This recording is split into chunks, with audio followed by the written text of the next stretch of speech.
We talked about a lot of issues, including abortion, mass deportation, threats of political retribution against political opponents, and media outlets. Oh, I bet you really laid down the gauntlet, Joe. I bet you walked in there and just let him have it, didn't you, Joey?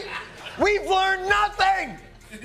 Even those putting up resistance to Trump's agenda don't seem to understand who they're dealing with. It turns out that Bill Maher isn't the only one calling out media hypocrisy.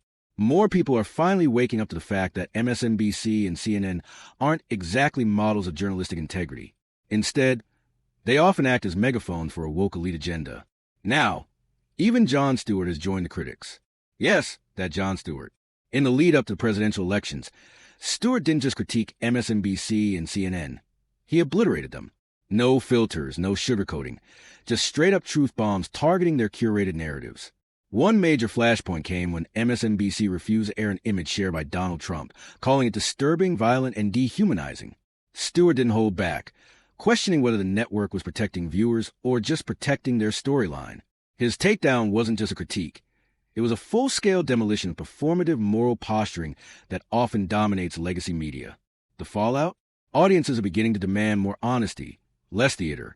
In our editorial discussions this morning, we were asked not to show the image from this video because of its violent and disturbing nature. Video, which we are intentionally choosing not to show you. We're not going to show because of how disturbing it is. I was extremely disturbed to see this. Horrible, horrible, violent imagery. Violent and dehumanizing imagery. We're only going to show you a clip of this briefly. All right, that's enough. Let's take it down.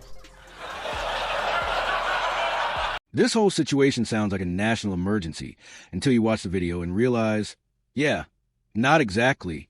Let's be real. MSNBC has aired far more violent and disturbing content on slow news days without flinching.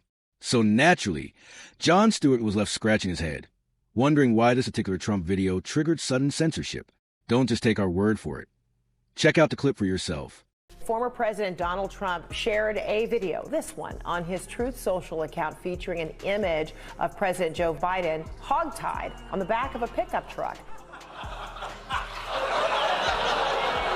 Yep, it's understandable to be surprised. I was too when I first saw the video. I expected something shocking, maybe even dangerous. Instead, it was just a Trump supporter driving a pickup truck with a doctored image of Joe Biden tied to the back. That's it.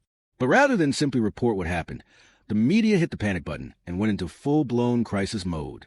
Cue the dramatic music, over-the-top headlines, and endless panel discussions warning about a so-called threat to democracy. The goal is simple. Turn Trump into a cartoonish supervillain supposedly bent on destroying America, one meme at a time. Subtlety wasn't part of the strategy. Here's the twist. Jon Stewart, of all people, saw through the hype, and instead of just rolling his eyes, he called them out loudly, because when even Jon Stewart, a longtime darling of left-leaning media, starts pointing fingers at them for manufacturing outrage, it's a pretty clear sign they've gone too far. Stewart was livid, and here's why. That's what was so disturbing and dehumanizing. You wouldn't show it on television and an airbrushed Biden decal on the back of a truck? That's what they call disturbing and dehumanizing? A doctored image of Biden on the back of a truck? Let's be real. MSNBC has aired far more violent and graphic footage during protests, natural disasters, wars, and horrific accidents without a second thought. So to suddenly clutch their pearls over this? It's either pure hypocrisy or at best laughable. This wasn't about shielding viewers from harm. It was about protecting a narrative. Once again, the media made it painfully clear. They're not in the business of informing the public. They're in the business of performing for them. Performing.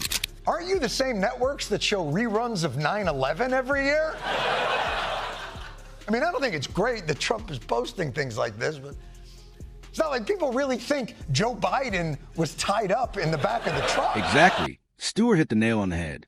These networks never seem to get tired of replaying the most gut-wrenching footage from September 11th, year after year, frame by frame, in slow motion, with a panel of experts analyzing every second.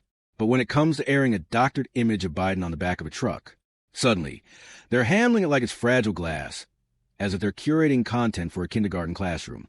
MSNBC has no issue bombarding us with chaos, trauma, and despair when it suits their narrative.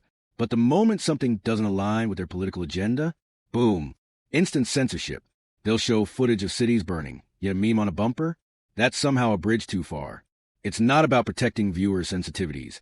It's about controlling the optics, the message, and ultimately, the audience. And here's the kicker. They genuinely believe no one notices the double standard. As if we all just stop thinking the moment the TV turns on. But Jon Stewart isn't fooled, and he's not done. He goes even further, calling out MSNBC's hypocrisy as a real threat to democracy itself. It's a doctored image, but it's plastered on the tailgate of the pickup truck. So if you're driving behind it, it would appear as if Joe Biden were actually restrained on the vehicle's flatbed. If you think that's really Joe Biden tied up on the back of the pickup truck, I don't know that you have the mental acuity to be operating a motor vehicle. Honestly, who in their right mind looks at a doctored image of Joe Biden on the back of a pickup truck and thinks, wow, he's being dragged through town like some senile hostage movie? Sure, Biden's had a few moments where his cognitive light flickers, but even he's not about to stumble into a tailgate party and chain himself to a bumper. Let's not forget, we're talking about the President of the United States here. The guy travels with full motorcade, Secret Service detail, air support, and probably his satellites following his every move. But according to MSNBC's logic, someone just tossed in the back of a truck like a spare tire and drove off seriously. If this is a level of panic they're mustering over a meme, maybe they're the ones who need a wellness check, or at the very least, a sarcasm detector. This isn't journalism. It's a theater. And Stewart saw right through the act, calling exactly what it is, performative outrage. But if you do think that, I should also probably explain to you that trucks also don't actually have testicles. It's just a novelty item. You might think this is a joke, but unfortunately, it's not. The legacy media's obsession with every tiny Trump-related moment isn't just exhausting. It's borderline pathological. It's like they've got an entire team of linguistic archaeologists on payroll, combing through every syllable he utters, hoping to uncover a scandal hidden in a mispronounced word or an awkward pause. Meanwhile, when it comes to actual government data, like economic reports or border statistics, they'll gloss over those faster than Biden forgets what he was saying mid-sentence.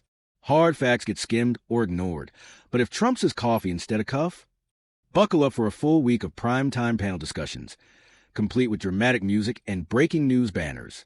This isn't journalism anymore. It's performance art. Trump is their Super Bowl, and every segment is a highlight reel. They're not informing the public. They're putting on a show for a carefully curated audience desperate to feel morally superior. And if the facts don't fit the script, no problem. Just bury them under a mountain of Trump headlines and call it a day. There is technology out there in the world that really does blur the line between reality and tailgate art.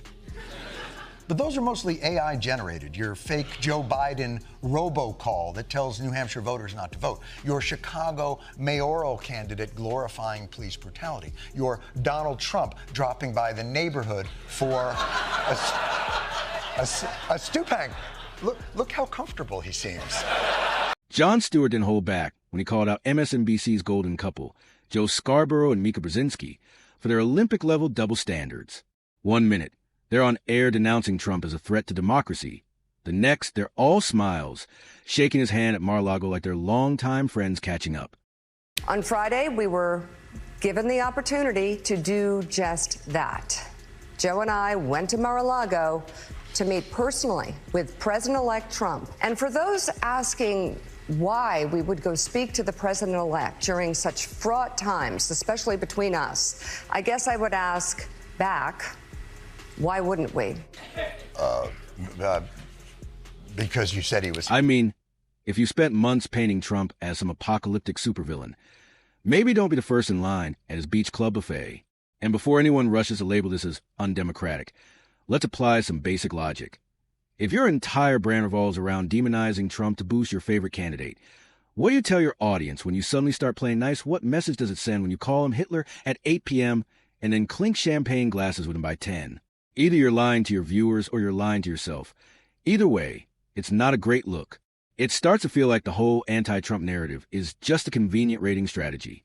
And once the red light on the camera turns off, it's all about self-interest. You can't claim to be part of the resistance while enjoying the perks of the very system you say you oppose. That kind of hypocrisy doesn't just undercut credibility. It makes you seriously question what these media elites stand for. We talked about a lot of issues, including abortion, mass deportation, threats of political retribution against political opponents, and media outlets. Oh, I bet you really laid down the gauntlet, Joe. I bet you walked in there and just let him have it, didn't you, Joey? We've learned nothing! Even those putting up resistance to Trump's agenda don't seem to understand who they're dealing with. I've said it before and I'll say it again. Republicans are playing chess and the Democrats are in the nurse's office because they glued their to their thigh. And that's exactly how Donald Trump and the Republicans won the election. Every move was calculated, every statement purposeful, and every policy aimed at reshaping America's future. While Republicans connected with everyday Americans, Democrats were too busy pandering to the woke elite, pushing divisive agendas that appealed only to a small, out-of-touch crowd. Republicans spoke directly to the heart of the nation, the hard-working men and women burdened by these policies. They didn't waste time on virtue signaling or chasing approval from the politically correct crowd. They understood that real voters weren't swayed by empty promises or trendy buzzwords. They wanted concrete solutions. When the dust settled, it wasn't just a win for the GOP. It was a loud, unmistakable wake-up call to Democrats. A reminder that messaging from inside an echo chamber won't resonate beyond it. While the left stayed stuck in their bubble, the right seized a moment, and America responded. The election that we just had was a repudiation of the status quo. An overly regulated system that is no longer responsive or delivering for the needs of the people. Or their beloved behatted squirrels. Oh, R.I.P. Peanut. In the end, it wasn't just a win for the Republicans. It was a win for common sense. While the Democrats were focused on winning over the woke elite, Trump and his team kept their eyes on what America needed. Strong policies and a message that connected with everyday Americans. Every calculated move and strategic statement paid off. Meanwhile, the Democrats' obsession with identity politics and divisiveness only pushed them further out of touch with the real concerns of the people. When the votes were counted, it was clear America was ready for change, and they made it happen. And that wraps up today's video. If you enjoyed our take on these topics, hit that like button and subscribe for more content. Thanks for watching, and we'll see you in the next one.